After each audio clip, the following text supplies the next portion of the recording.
तो साथियों, आज स्वागत है आपका हमारे YouTube चैनल में।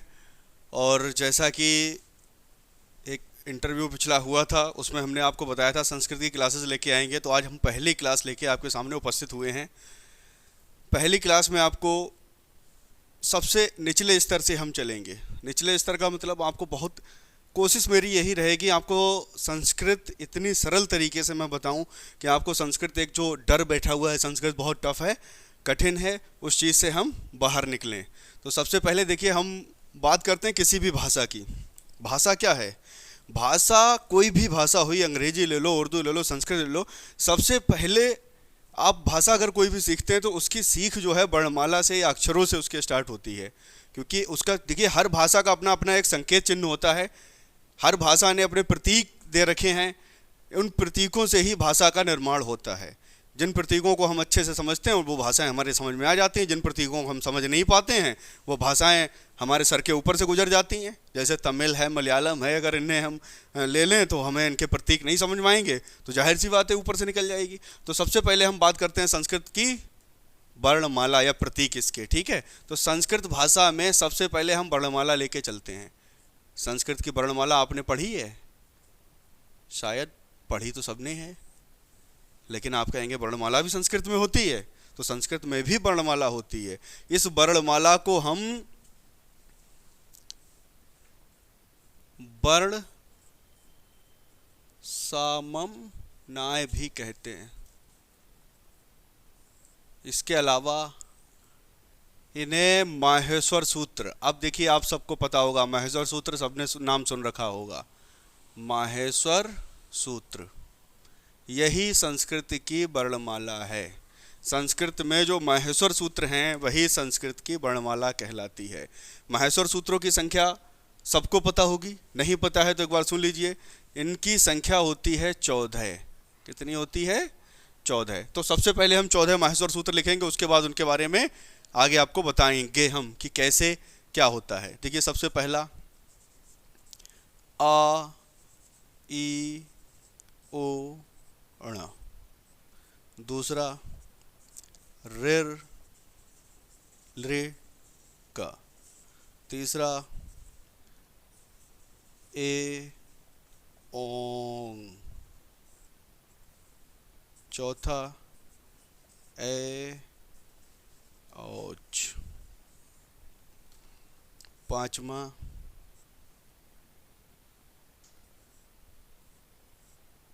है वरट,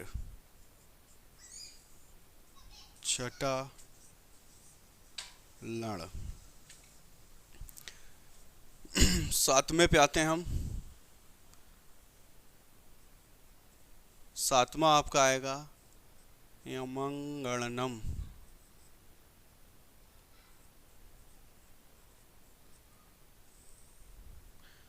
आठवां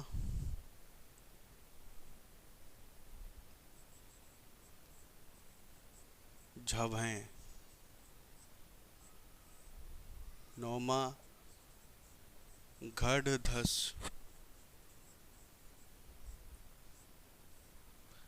दसवां जब गड दस। अभी आपको ये बड़े अजीब से लग रहे होंगे, कोई बात नहीं, अभी हम और इन्हें जब सरल करके बताएंगे तो बहुत आराम से समझ में आ जाएंगे। 11, ये सबसे लंबा है, खफ छठथ चट तव। उसके बाद आपका 12वां आएगा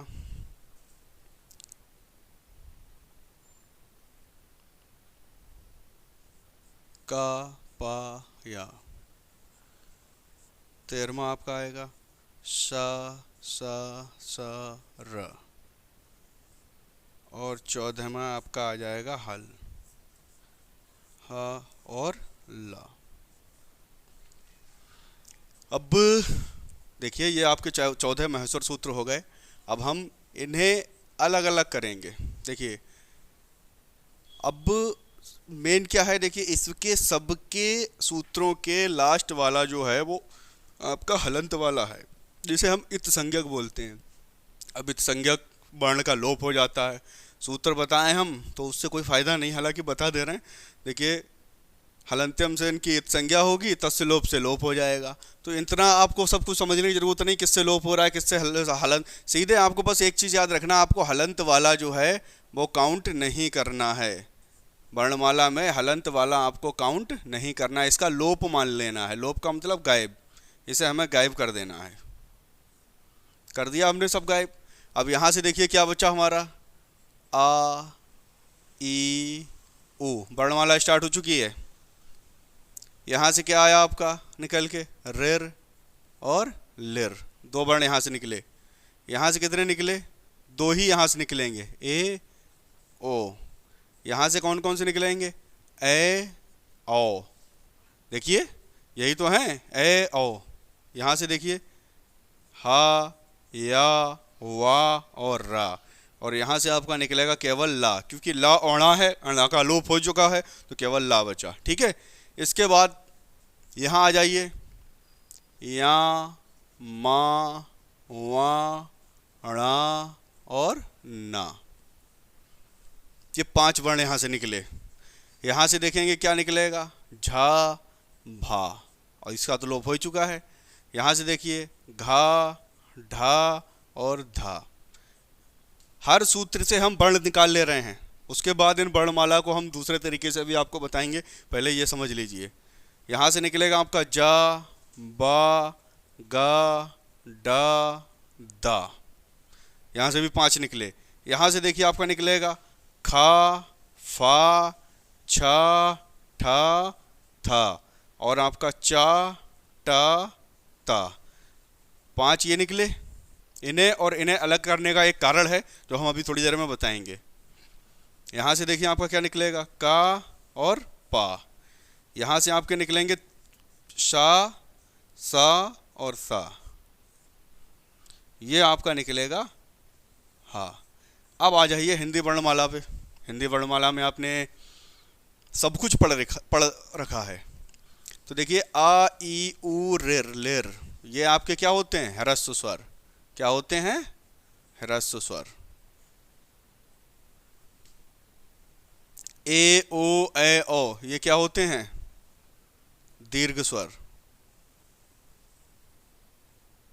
कुल मिला के माहेश्वर सूत्र संख्या 4 तक ये आपके संस्कृत के क्या हो गए, स्वर। क्या हो गए, संस्कृत के स्वर। और नीचे आपके यहाँ से व्यंजन स्टार्ट होते हैं, ये आपके व्यंजन स्टार्ट होते हैं यहाँ से।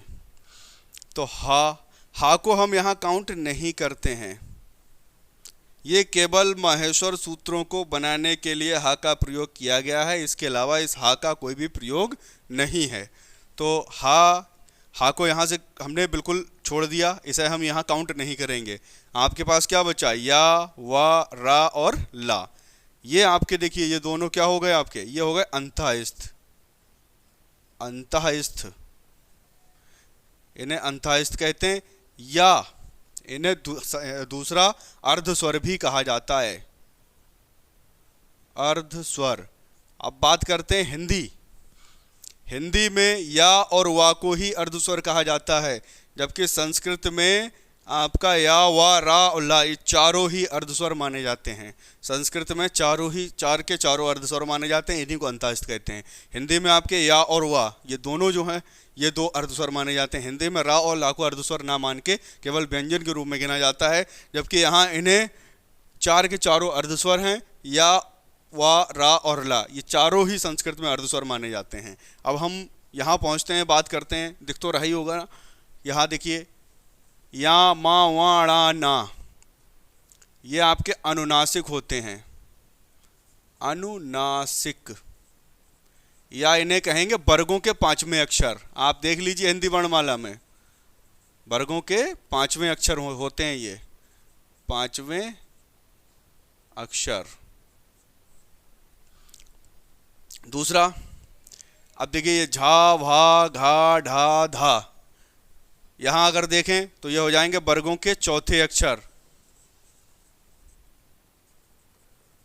4थे अक्षर।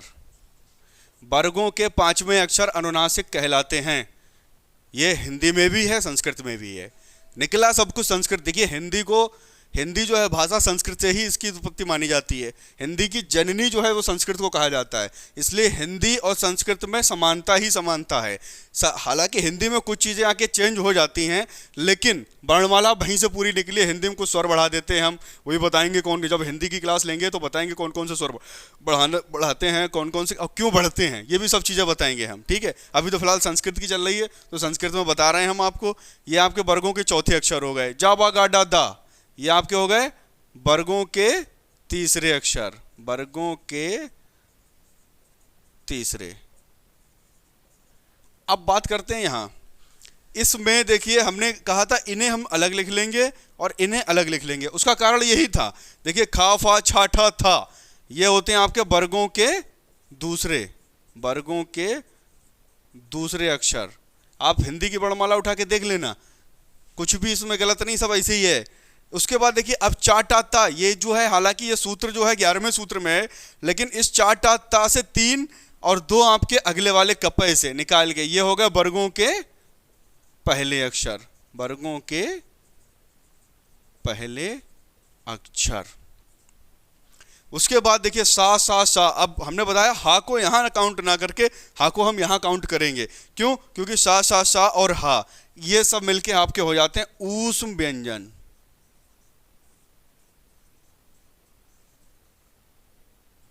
इन्हें कहते हैं ऊष्म व्यंजन। तो ये आपकी हो गई संस्कृत की वर्णमाला। अब जो संयुक्त वर्ण है वो इन्हीं से बन के मिलके बन जाते हैं, इन्हीं से बनते हैं। संयुक्त वर्ण वगैरह हैं, छा है, त्रा है, ज्ञा है, आपका स्रा है, या जो भी है वो सब बनता इसी से है। हालांकि वही चीज़ संस्कृत और हिंदी में थोड़ी सी संस्कृत से अलग कर दी गई है। क्यों? क्योंकि वहाँ जो है संस्कृत में छा, त्रा, ज्ञा, स्रा, ध्या, अढ़ा, अढ़ा, इन चीज़ों को अलग से स्थान दे दिया गया। यहाँ अढ़ा ओढ़ा तो है ही नहीं, यहाँ अड़ा ओढ़ा जो है वो है ही नहीं, उच्छिप्त जिन्हें बोलते हैं वो है, यहाँ नहीं है। तो ये आपकी हो गई संस्कृत की वर्णमाला। अब इसका स्क्रीनशॉट ले लीजिए, मैं थोड़ा सा हट जा रहा हूँ, स्क्रीनशॉट लेके इसे नोट कर लेना। इसे मिटाने के बाद हम आगे बढ़ते हैं थोड़ा सा।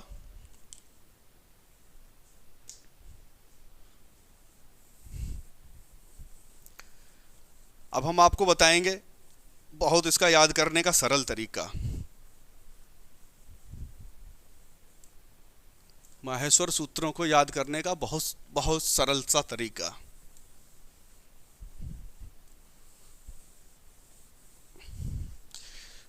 जैसे आप हिंदी की वर्णमाला याद कर चुके हैं, हिंदी की कर लेते हैं, बस वैसे ही आपको संस्कृत की वर्णमाला को देखना है उसी स्तर से। जैसे देखिए आप क्या करते हैं, आ, ई, ओ, रे, ली, सबसे पहले हम स्वर लिखेंगे यहाँ, ए, ओ। देखिए हिंदी में ए के बाद ए आता है और ओ के बाद ओ आता है, लेकिन संस्कृत में ए के तुरंत बाद ओ आता है, उसके बाद आपका आता है ए और फिर आता है ओ। यहाँ पर स्वर समाप्त। अब स्वरों की अगर संख्या संस्कृत में पूछी जाए तो गिनो आप, 1 2 3 4 5 6 7 8 9, कितने स्वर हो गए? 9। अगर स्वर संख्या पूछी जा रही है तो आपके स्वरों की संख्या हो गई संस्कृत में 9। भी बहुत कुछ बाकी है, इसमें बताएंगे भी माहेश्वर सूत्रों के विषय में। इसके बाद अब आते हैं व्यंजन।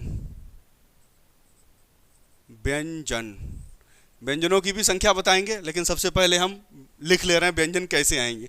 सबसे पहले देखिए हिंदी में क्या होता है, हिंदी में वर्ग के हिसाब से चलते हैं। का वर्ग, का खा गा गा वहाँ, चा चा जा जा यहाँ, टा टा डाणा, ता था दादा ना, पापा पापा माँ।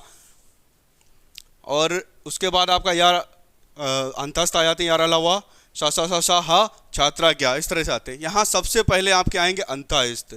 सबसे पहले अंतस्थ क्या आएंगे, या वा रा ला, अंतस्थ हो गए। उसके बाद देखिए क्या आएंगे, वर्गों के पांचवें, या मा वा णा ना, वर्गों के पांचवें। अब आएंगे वर्गों के चौथे में क्या आ जाएगा, झा भा घा घा ढा धा। उसके बाद अब ये आपके हो गए चौथे, चौथे के बाद फिर आ जाएगा तीसरे, जा बा गा डा दा। बहुत सरल तरीका याद करने का। फिर आएंगे दूसरे, खा फा छा ठा था। अब आएंगे पहले, चा टा ता का पा। और उसके बाद सबसे लास्ट में आ जाएंगे आपके ऊष्म। ऊष्म में कौन कौन से हैं आपके आते हैं, सा और हा। अब देखिए 14 माहेश्वर सूत्र ऐसे ही बना देंगे। अब ये संस्कृत की वर्णमाला हो गई, आपको याद कैसे करना है, आ ई उ रेर लेर ए ओ ए ओ, ठीक है। उसके बाद अंतस्थ सीधे ले आना, या वारा ला। फिर आपका पांचवा या मा वाणा ना। फिर आपका आ गया चौथे झाबा घाटा था। फिर आपके आ गए तीसरे जाबा गाडा था। फिर आपके आ गए दूसरे खाफा छाटा था।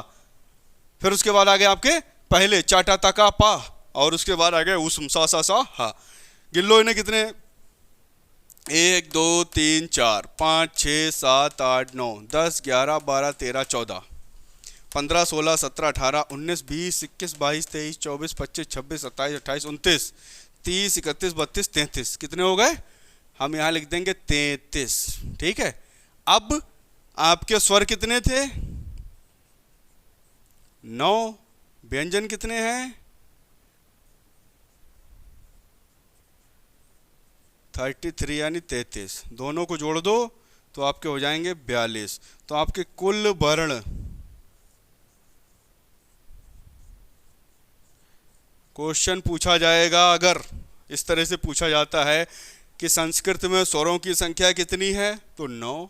संस्कृत में व्यंजनों की संख्या कितनी है, 33। संस्कृत में कुल अक्षर या कुल वर्ण कितने हैं, तो आपके 42। क्वेश्चन कहीं से भी पूछा जाए आप आराम से कर सकते हैं। अब इनसे माहेश्वर सूत्र अगर बनाने पड़े आपको, तो माहेश्वर सूत्र देखिए कैसे बनेगा। माहेश्वर सूत्र आ ई उ ण, यह आपका 1 हो गया। र लिर का, अब आपको इत संज्ञक वर्ण याद रखने हैं बस, इत संज्ञक वर्ण। दूसरा हो गया ए ओ अंगा, तीसरा हो गया ए ओ च, चौथा हो गया। 4 माहेश्वर सूत्र ये हो गए। स्वर 4 में स्वर आते हैं, बाकी में 33, बाकी जो है 9 10 बचे। 10 में आपके होते हैं व्यंजन, या वा रा। आप देखिए यहाँ पर बनाने के लिए हा और लिखना पड़ता। हमने आपको बताया इस हा का कोई भी यहाँ यूज नहीं है, केवल माहेश्वर सूत्र बनाने के लिए इस हा का प्रयोग किया गया है। तो हा या वा रा और टा, यह आपका 5वां हो गया। ला और णा, यह आपका हो गया 6ठा। यमंगणनम मा 5वां हो गया। या 6ठा हो गया। सा, यहाँ देखिए मूर्धन्य सा आएगा, और यहाँ जो है आपका तालब्य सा आएगा, और वा यहाँ आ जाएगा आपका, वा या रा और ला। अब देखिए टेट में क्वेश्चन किस किस तरह से पूछा जा चुका है। आपके हो गए 14। कितना आसान है इसे याद करना।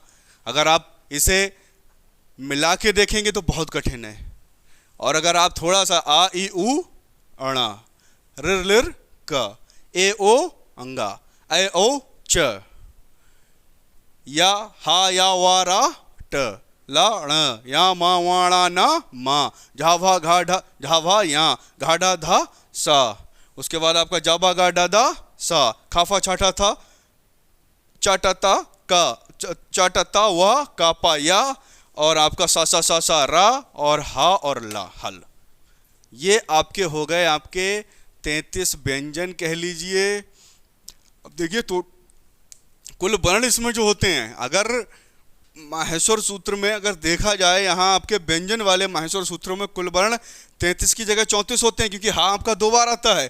क्वेश्चन देखिए टेट में कैसे पूछा जाता है, माहेश्वर सूत्रों में ऐसा कौन सा अक्षर या वर्ण है जो 2 बार आया है। तो आपका हा एक ये आया है और हा एक ये आया है। तो हा वर्ण आपका 2 बार आया है। मेरी बात को आप चाहे तो रिकॉर्ड कर लीजिए, नोट कर लीजिए, क्योंकि क्वेश्चन यहाँ से आ चुका है। कौन सा वर्ण है जो 2 बार आया है, तो वो आपका कौन सा है? केवल एक ही वर्ण ऐसा है जो 2 बार आया है, वो है आपका हा। दूसरा, एक बार क्वेश्चन इस तरह से भी आया था कि इत संज्ञक वर्ण, इत हमने पहले ही बताया कि ये देखिए इत संज्ञक बोलते हैं इन्हें, जिन पे लास्ट में हलंत लगा हुआ है इन्हें इत संज्ञक बोलते हैं। तो ऐसा कौन सा इत संज्ञक वर्ण है जो आपका 2 बार आया है? तो वो अणा है। अगर आपसे इत संज्ञक या अंत में प्रयुक्त वर्ण पूछें, हलंत वाला वर्ण पूछेंगे तो अणा है, और वैसे अगर वर्ण पूछेंगे तो आपका हा है। ये दोनों ही क्वेश्चन आ चुके हैं, दोनों क्वेश्चन टेट में आपके पूछे जा चुके हैं, तो इस चीज़ को हल्के में ना लें और ये 2 क्वेश्चन हमारी तरफ से नोट कर लें। इसके अलावा चलिए मैं लिख ही देता हूँ, इसे मिटाकर कुछ क्वेश्चन या कुछ बिंदु लिख दे रहा हूँ, वो आप बिंदु स्क्रीनशॉट लेके लिख लेना।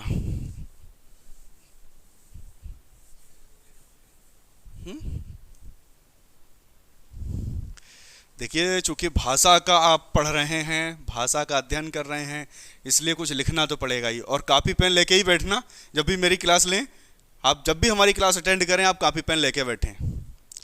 देखिए, माहेश्वर सूत्रों की उत्पत्ति,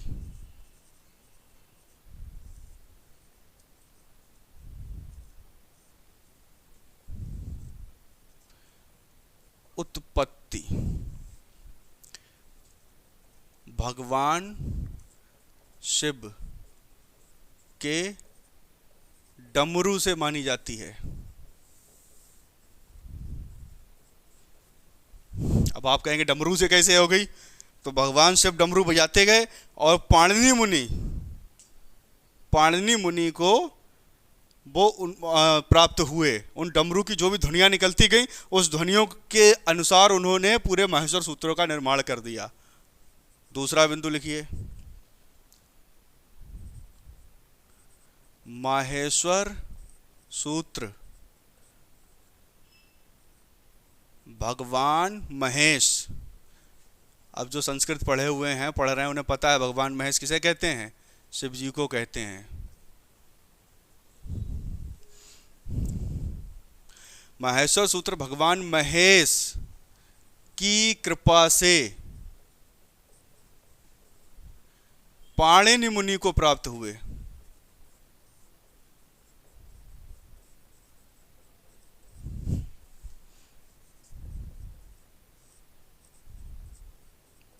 इसीलिए इनका नाम माहेश्वर सूत्र पड़ा। इनका नाम माहेश्वर सूत्र पड़ा। बहुत छोटे छोटे बिंदु हैं, याद रखना इसलिए जरूरी है कि क्वेश्चन आपका कहीं से भी बन सकता है।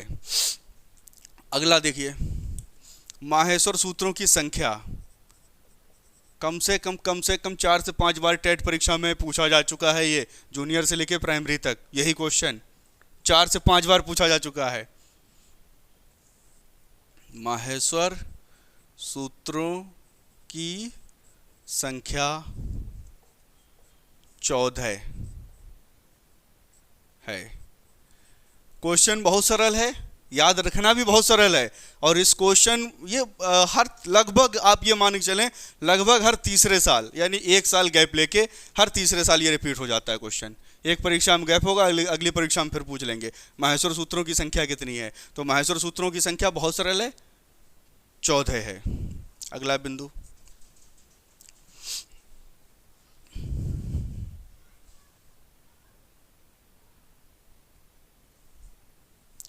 देखिए अब बात करते हैं। अब वो तो हम बता ही चुके, चाहे तो बताइए, दोबारा लिखाने की कोई ज़रूरत है नहीं। माहेश्वर सूत्र संख्या कितनी है? 14 हो ही गई। अब हम कहें स्वर 9 हैं, व्यंजन 33 हैं, कुल 42 हैं, वो सब हम आपको बता चुके, तो वो यहाँ हम दोबारा नहीं लिखेंगे। बस आपको इतने ही बिंदु याद रख लीजिए, इतने ही काफ़ी हैं। कैसे माहेश्वर सूत्रों का निर्माण हुआ, कैसे इनका नाम माहेश्वर पड़ा, ये सब हो गया।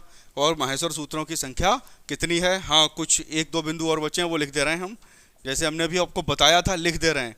माहेश्वर सूत्रों में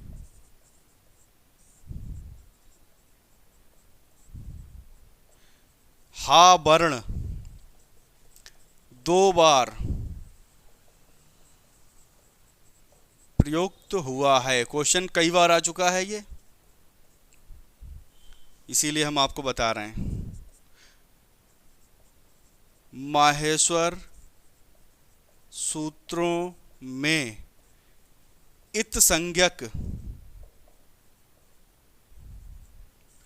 अणा वर्ण दो बार प्रयुक्त हुआ है। दोनों क्वेश्चन आए हुए हैं, और ऐसा नहीं कि केवल एक बार आए हों, 2 से 3 बार ये भी क्वेश्चन आ चुके हैं।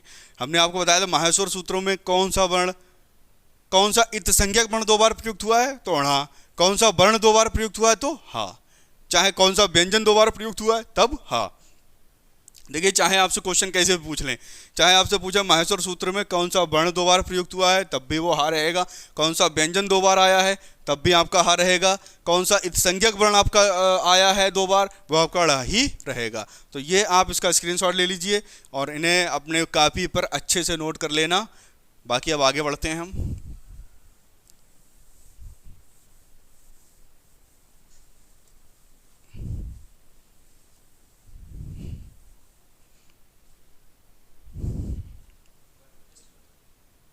बाकी चलिए, अब हम नेक्स्ट क्लास में आके आपको बताएंगे। आज के लिए इतना ही काफ़ी। अगली क्लास के लिए हम आपको प्रत्याहारों का निरूपण बताएंगे। प्रत्याहार कैसे बनते हैं, प्रत्याहार से क्वेश्चन किस तरह से आते हैं, प्रत्याहार क्या होते हैं, इन सब के बारे में हम आपको अगली क्लास में बताएंगे। धन्यवाद।